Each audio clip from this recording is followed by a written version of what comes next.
আল্লাহ মায়া করে জান্নাত দেওয়া, এটা একজন মুমিনের চূড়ান্ত সফলতা। সূরা নাবার 21 নম্বর আয়াতে আল্লাহ বলেন, ইন্না জাহান্নামা কানাত মিরসাদা, জাহান্নাম উৎ পেতে আছে, লিত্তাগিনা মাআবা, নাফরমানদের ঠিকানা হিসাবে জাহান্নাম উৎ পেতে আছে। লাবিথিনা ফিহা আহকাবা,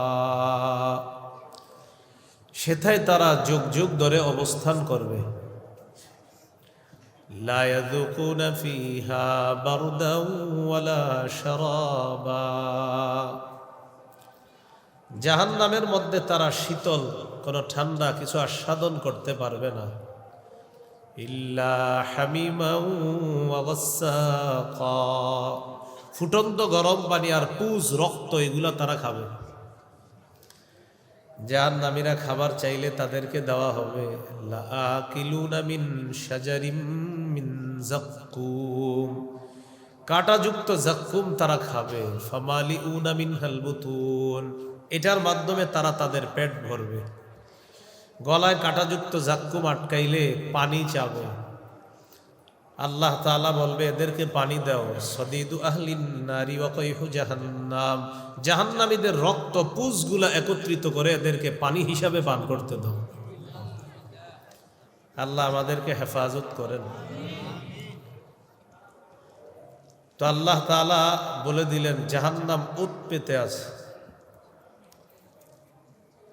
জাহান্নামের মধ্যে মানুষকে দিবে, জাহান্নামীদেরকে দেওয়ার পর আল্লাহ বলবেন, ইয়াউমা নাকুলু লিজাহান্নামা হাল ইমতালাআতি ওয়া তাকুলু হাল মিন মাজিদ, আমি সেদিন জাহান্নামকে বলবো, জাহান্নাম তুমি পরিপূর্ণ হয়েছো, তোমার আর লাগবে? জাহান্নাম বলবে, হাল মিন মাজিদ, আরো আছে, আরো লাগবে আমার।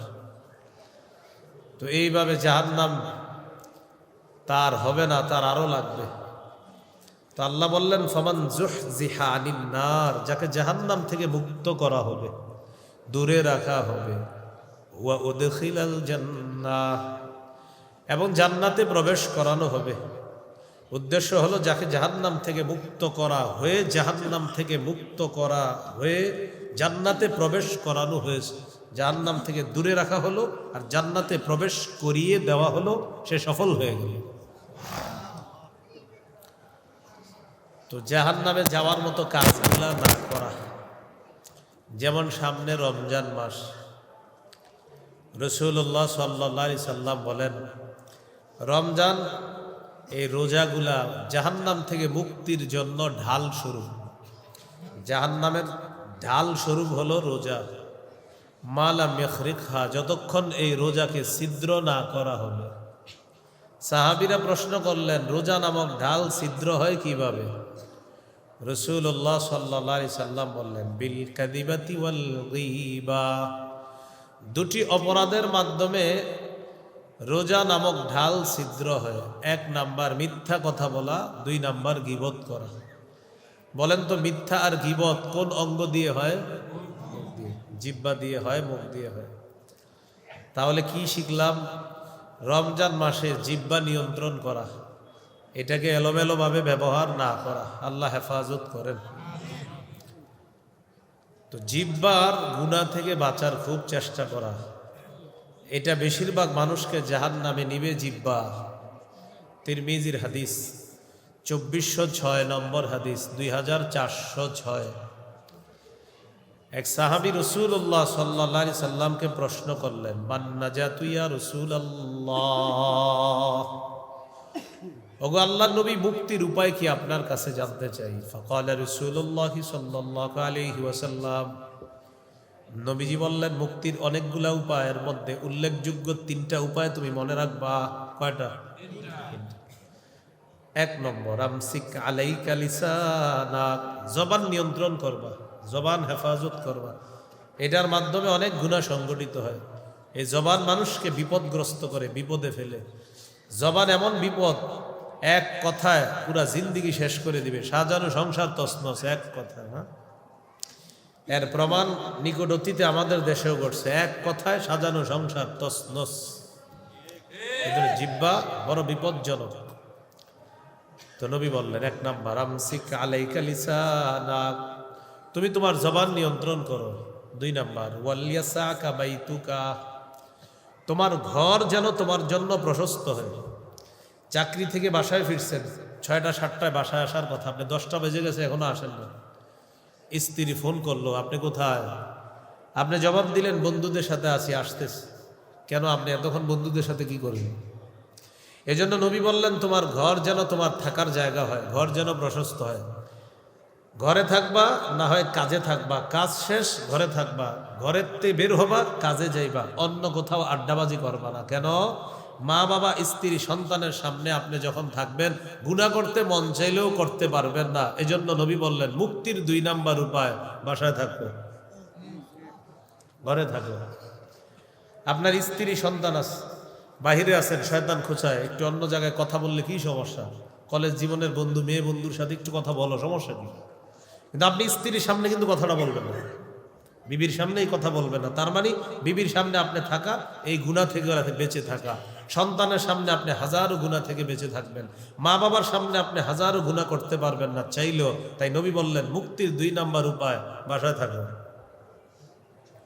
3 নাম্বার ওয়াবকি আলা খাতিআতিক, তুমি তোমার গুনাহগুলোর জন্য কান্নাকাটি করো। তাহলে 3টা উপায় বললেন। 1, জবান নিয়ন্ত্রণ করো।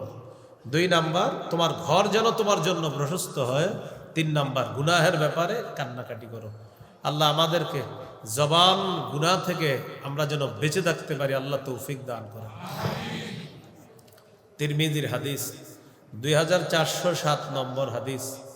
এই হাদিসের মধ্যে আছে, ক্বালা রাসূলুল্লাহ সাল্লাল্লাহু আলাইহি ওয়াসাল্লাম, ইযা আসবাহা ইবনু আদামা ফাইন্নাল আ'যাআ কুল্লাহা তুকাফফিরুল লিসান ফাতাকুলু ইন্নামা নাহনু বিকা ফাইন ইসতাকামতা ইসতাকামনা ওয়া ইন ই'ওয়াজাজতা ই'ওয়াজাজনা।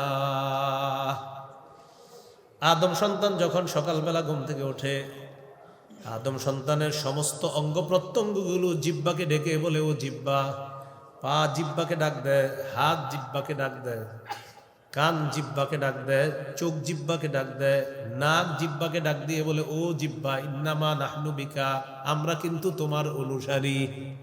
সবাই সবগুলো অঙ্গ প্রত্যঙ্গ বলে, ও জিহ্বা, আমরা তোমার মাধ্যমে নিয়ন্ত্রণ। ফাইন ইসতাকামতা ইসতাকামনা, তুমি ঠিক থাকলে আমরা ঠিক। ওয়া ইন ই'ওয়াজাজতা ই'ওয়াজাজনা, তুমি যদি বাঁকা হয়ে যাও আমরাও বাঁকা, তুমি বাঁকা হয়ে গেলে আমরাও বাঁকা। ভাই, এই পরিমাণ সুদ দিতে পারবেন? তার একজনে কয়, ছি ছি, এগুলা কি? জবান আপনাকে সুদের কাজ করতে বলল, এবার জবান দিয়ে সুদের আলোচনা হলো। সুদের টাকা আনতে যাবেন, এবার পা দিয়ে আনতে যাবেন। পা দিয়ে গেলেন, এবার হাত দিয়ে স্পর্শ করলেন, চোখ দিয়ে দেখলেন, কান দিয়ে সুদের কথাটা আপনি শুনলেন।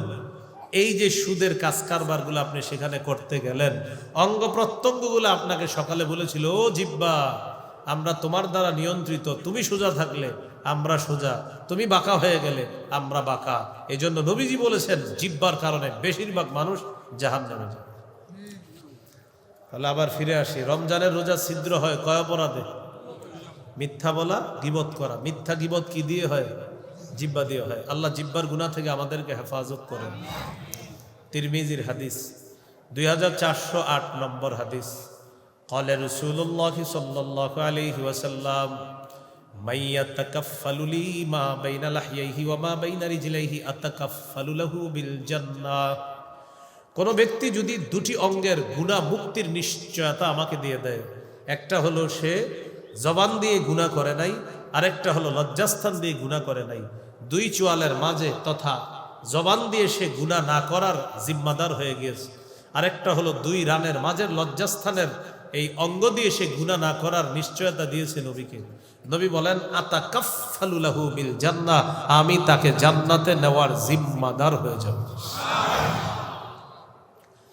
তিরমিজির হাদিস, 2409 নম্বর হাদিস। ক্বালা রাসূলুল্লাহ সাল্লাল্লাহু আলাইহি ওয়াসাল্লাম, মান ওয়াকাহুল্লাহু শাররা মা বাইনা লাহইহি ওয়া মা বাইনা রিজলাইহি দাখালাল জান্নাহ। আল্লাহ তাআলা যদি কোনো ব্যক্তিকে জবানের অনিষ্টতা আর লজ্জাস্থানের অনিষ্টতা থেকে হেফাজত করে ওই ব্যক্তি মৃত্যুবরণ করবে, জান্নাতে প্রবেশ করবে। তিরমিজির হাদিস 2410। এক সাহাবী নবীকে প্রশ্ন করলেন, হাদ্দিসনি বিআমালিন আ'তাসিমু বিহি ইয়া রাসূলুল্লাহ। ইয়া রাসূলুল্লাহ, এমন একটা আমল আমাকে আপনি বলেন যে আমলটা আমি মজবুতভাবে ধরে রাখবো। নবীজি বললেন, কুর রব্বি আল্লাহ সুম্মা ইসতাকিম। তুমি বলো আমার রব আল্লাহ। বলি আমরা সবাই আমাদের রব আল্লাহ। নবীর কাছ থেকে আমল শিখতে চাইছে, হুজুর একটা বিষয় বলেন যেটা আমি মজবুতভাবে ধরে রাখবো। নবীজি বললেন, কুর রব্বি আল্লাহ সুম্মা ইসতাকিম। তুমি বলো আমার রব আল্লাহ, এই কথার উপর তুমি অটল থাকবা। তুমি বলো আমার রব আল্লাহ, এটার উপর তুমি অটল থাকবা, সারা জীবন এটা মজবুতভাবে ধরে রাখবা। এবার সাহাবী প্রশ্ন করলেন, মা আখওয়াফু মা তাখাফু আলাইয়া ইয়া রাসূলুল্লাহ। ইয়া রাসূলুল্লাহ, আমার জন্য সবচেয়ে বিপজ্জনক বিষয় কোনটি আপনি মনে করেন আপনার কাছে জানতে চাই। আমার কাছে সবচেয়ে বিপজ্জনক অংশ কোনটা হুজুর, আপনি আমার ব্যাপারে সবচেয়ে বিপজ্জনক কোনটাকে মনে করেন? নবীজি কি করলেন দেখেন, আমার দিকে তাকান। আখাযা বিলিসানি নাফসিহি, নিজের জিহ্বাটা ধরলেন নবী, এভাবে ধরে বললেন, হাজা, ও সাহাবী, এটা এটা এটা এটা তোমার বিপজ্জনক অঙ্গ সবচেয়ে এটা এটা। সাহাবী বললেন, আমার বিপজ্জনক অঙ্গ কোনটা? নবীজি বললেন, এটা এটা তোমার সবচেয়ে বিপজ্জনক অংশ, এই জিহ্বা। এটা তুমি নিয়ন্ত্রণ রাখবা, না হয় এটা তোমাকে জাহান্নামে নিয়ে ছাড়বে। বলি নাউজুবিল্লাহ। তিরমিজির হাদিস 2616 নম্বর হাদিস, 2616। এই হাদিসের মধ্যে আসছে রাসূলুল্লাহ সাল্লাল্লাহু আলাইহি সাল্লামের এক সাহাবী, তার নাম মুআজ ইবনু জাবাল রাদিয়াল্লাহু তাআলা, তিনি বলেন, কুনতু মা রাসূলিল্লাহি সাল্লাল্লাহু আলাইহি ওয়াসাল্লাম ফি সাফারিন ফাসবাহতু ইয়াওমান করিবাম মিনহু ওয়া নাহনু নাসির। একবার রাসূলুল্লাহ সাল্লাল্লাহু আলাইহি সাল্লামের সাথে সফরে ছিলাম। সকালবেলা আমি নবীর কাছাকাছি চলে গেলাম।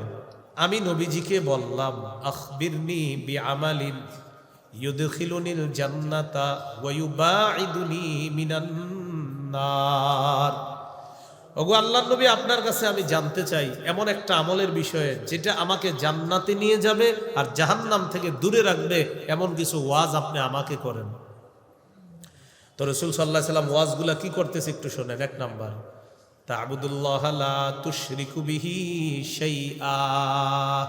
তুমি আল্লাহর ইবাদত করবা, শিরিক করবা না। এই যে আজকে লাইলাতুন নিসফি মিন শাবান, এই রাতে আল্লাহ সবাইকে মাফ করে, 2 জন ছাড়া। কোন বর্ণনায় 5 জনের কথা আছে, বিশুদ্ধ বর্ণনায় আছে 2 জন। একজন হলো মুশরিক, আরেকজন হলো বিদ্বেষ পোষণকারী। মুশরিককে আল্লাহ মাফ করে না, ভাই ভাই বিদ্বেষ রাখে যে, তাকে আল্লাহ মাফ করে না। আজকে আপনারা যারা ইবাদত করবেন আর খালি বলবেন আল্লাহ মাফ করেন মাফ করেন, ঘটনা যদি এমন হয় আপনি আপনার ভাইয়ের সাথে শত্রুতা রাখেন, তো 1000 বার মাফ করেন বললেও কাজ হবে না। তাড়াতাড়ি মাহফিল থেকে গিয়ে ভাইরে ফোন দিয়ে বলবেন, ভাইজান যা হওয়ার হয়ে গেছে, মাফ চাই, আপনি আমারে মাফ করে দেন। তাড়াতাড়ি মিলে যান, না হয় কিন্তু আল্লাহ মাফ করবে না। আগে আপনি আপনার ভাইয়ের সাথে ভ্রাতৃত্বের সম্পর্ক স্থাপন করতে হবে। তো 2 শ্রেণীকে আল্লাহ মাফ করবে না। 1 নাম্বার মুশরিক, তাকে আল্লাহ মাফ করবে না। সাহাবীকে ওয়াজ করলেন, 1 নাম্বার, তা'বুদুল্লাহ লা তুশরিকু বিহি শাইআ। আল্লাহর ইবাদত করবা, শিরিক করবা না। আল্লাহকে সবাই দেখতে চাই না ইনশাআল্লাহ? সবাই দেখতে চাই তো? আচ্ছা, 2টা কাজ গুরুত্ব দিতে হবে। আল্লাহরে দেখতে চাইলে কয় কাজ? 2টা। সূরা কাহাফ 110 নম্বর আয়াত, সূরা কাহাফ 110 নম্বর আয়াত, মানে একদম সর্বশেষ আয়াত। সূরা কাহাফের আয়াত হলো 110টা, আর এই আয়াতটাও 110 নম্বর আয়াত, মানে সর্বশেষ আয়াত। এই আয়াতে আল্লাহ বলেন, ফামান কানা ইয়ারজু লিকা রাব্বিহি ফালইআমাল আমালান সালিহা ওয়ালা ইউশরিক বিইবাদাতি রাব্বিহি আহাদা। যে ব্যক্তি তার রবের সাথে সাক্ষাৎ কামনা করে, সেজন্য নেক কাজ করে, ওয়ালা ইউশরিক বিইবাদাতি রাব্বিহি আহাদা, রবের ইবাদতে যেন সে শরীক না করে, কাউকে অংশীদার না বানায়। তাহলে নেক কাজ করা আর অংশীদার না বানানো, আমল, ভালো আমল করা। এবার আমলের ক্ষেত্রে 3টা অংশ আমি আপনাদের সাথে শেয়ার করতে চাই, আমরা সবাই মিলেমিশে শিখি। বলেন, প্রতিটি বস্তুর তিনটি অংশ থাকা চাই: দেহ, আত্মা, ফলাফল। এবার আপনারা বলেন, বলেন আমল হলো দেহ, বিশুদ্ধ নিয়ত এবং ইখলাস। আমল নামক দেহের আত্মা। আমল হলো দেহ, আমল নামক দেহের আত্মা হলো বিশুদ্ধ নিয়ত, ইখলাস। ফলাফল ওজনের পাল্লায় ভারী হওয়া। কি হওয়া? ভারী হওয়া। আমল যদি কম হয়, আত্মাওয়ালা আমল যদি হয়, ওই আমলের মধ্যে যদি ইখলাস থাকে, বিশুদ্ধ নিয়ত থাকে, সেই আমলটা ওজনের পাল্লায় কম হলেও আল্লাহ ভারী করে দিবেন। একটি হাদিস শোনাইলে স্পষ্ট হবে বিষয়টা। قال رسول الله صلى الله عليه وسلم إن الله سيخلص رجلا من أمتي على رؤوس الخلائق يوم القيامة। রাসূলুল্লাহ সাল্লাল্লাহু আলাইহি সাল্লাম বলেন, নিশ্চয়ই আল্লাহ তাআলা আমার উম্মতের এক ব্যক্তিকে কিয়ামতের ময়দানে সবার সামনে উপস্থিত করবেন। করার পর ফায়ানশুরু আলাইহি 99 সিজিল্লা, ওই ব্যক্তির সামনে আল্লাহ তাআলা 99টা আমলের খাতা খুলে দিবেন। কয়টা? কুল্লু সিজিল্লিন মিসলু মাদ্দিল বাসর, প্রত্যেকটা আমলের খাতা দৃষ্টির শেষ সীমানা পর্যন্ত এত বড়। আল্লাহ তাআলা তাকে বলবেন, আতুনকিরু মিন হাদা শাইআ, আমলগুলা দেখো তো একটাও তুমি অস্বীকার করো কিনা। বান্দা বলবে, না মাবুদ, একটাও আমি অস্বীকার করি না। গুনার গুনাহ ভরা 99টা খাতায়, শুধু গুনাহ বেশি। ফাতুখরাজু বিতাকাতুন ফিহা আশহাদু আল্লা ইলাহা ইল্লাল্লাহ ওয়া আশহাদু আন্না মুহাম্মাদার রাসূলুল্লাহ। ছোট্ট একটা কাগজ বের করা হবে, কাগজের মধ্যে লেখা আশহাদু আল্লা ইলাহা ইল্লাল্লাহ ওয়া আশহাদু আন্না মুহাম্মাদার রাসূলুল্লাহ। 99টা বিশাল বড় খাতা, খাতার মধ্যে প্রচুর পরিমাণ গুনাহ ভরা। ছোট্ট একটা কাগজের মধ্যে ইখলাসওয়ালা আশহাদু আল্লা ইলাহা ইল্লাল্লাহ। আল্লাহ তাআলা বলবেন, উহদুর ওয়াজনাকা, ওজনের পাল্লার কাছে যাও। বান্দা বলবে, আল্লাহ, এতগুলা খাতার সামনে আমার এই ছোট্ট কাগজটা কি হবে? আল্লাহ বলবে, যাও তুমি। তো ওজনের পাল্লার সামনে যাবে, যাওয়ার পর ফাতুদাউস সিজিল্লাতু ফি কিফা, পাল্লার এক হাতলে রাখা হবে 99টা খাতা। ওয়াতুদাউল বিতাকাতু ফি কিফা, আরেকটার মধ্যে রাখা হবে আশহাদু আল্লা ইলাহা ইল্লাল্লাহ লিখিত ছোট্ট কাগজটা। নবীজি বলেন, ফাতাশাতিস সিজিল্লাত ওয়া থাকুলাতিল বিতাকা, 99টা বড় বড় খাতা, ওইগুলা যেটার মধ্যে রাখা হবে সেটা হয়ে যাবে হালকা, একটা ছোট্ট কাগজওয়ালা অংশটা এটা ভারী হয়ে যাবে। আল্লাহ বলবেন, যাও যাও যাও, জান্নাতে যাও, তুমি জান্নাতি। তো ইখলাস ওয়ালা, এই জন্য আপনারা বুদ্ধি করে আর নামাজ পড়বেন না, শুধু ইখলাসের সাথে একবার লা ইলাহা ইল্লাল্লাহ পড়ে ফেলবেন। কি বলেন? বিষয়টা কি এমন? আল্লাহ আমাদেরকে বদ হজম থেকে বাঁচান। মানে সময় বয়ানের বদ হজম হয়, বদ হজম বুঝেননি, যে যেহেতু ইখলাস ওয়ালা কালিমা ইলি হয়েছে, বাস আর আমল করবো না, এটা বদ হজম। এটা হলো কি? বদ হজম করবেন না, আল্লাহ হেফাজত করেন। তো বলতেছিলাম, আল্লাহকে দেখতে হলে দুটি কাজ, নেক কাজ করা আর ইবাদত শিরিক মুক্ত করা। আল্লাহ আমাদেরকে শিরিক মুক্ত ইবাদত করার তৌফিক দান করেন। সূরা মাইদার 72 নম্বর আয়াতে আল্লাহ বলেন, ইন্নাহু মাইয়ুশরিক বিল্লাহ ফাকাদ হারামাল্লাহু আলাইহিল জান্নাহ, যে ব্যক্তি আল্লাহর সাথে শিরিক করবে তার জন্য আল্লাহ জান্নাত হারাম করে দেয়, তার ঠিকানা হলো জাহান্নাম। আল্লাহ আমাদেরকে শিরিক থেকে হেফাজত করেন। সূরা জুমারের 65 নম্বর আয়াতে আল্লাহ বলেন, লা ইন আশরাকতা লা ইয়াহবাতান্না আমালুকা ওয়া লা তাকুনান্না মিনাল খাসিরিন। নবীকে আল্লাহ বলেন, হাবিব আপনি যদি শিরিক করেন আপনার সমস্ত আমলনামা বরবাদ হয়ে যাবে। আল্লাহর নবীকে আল্লাহ বলতেছেন আপনি যদি শিরিক করেন আপনার আমলও বরবাদ হয়ে যাবে।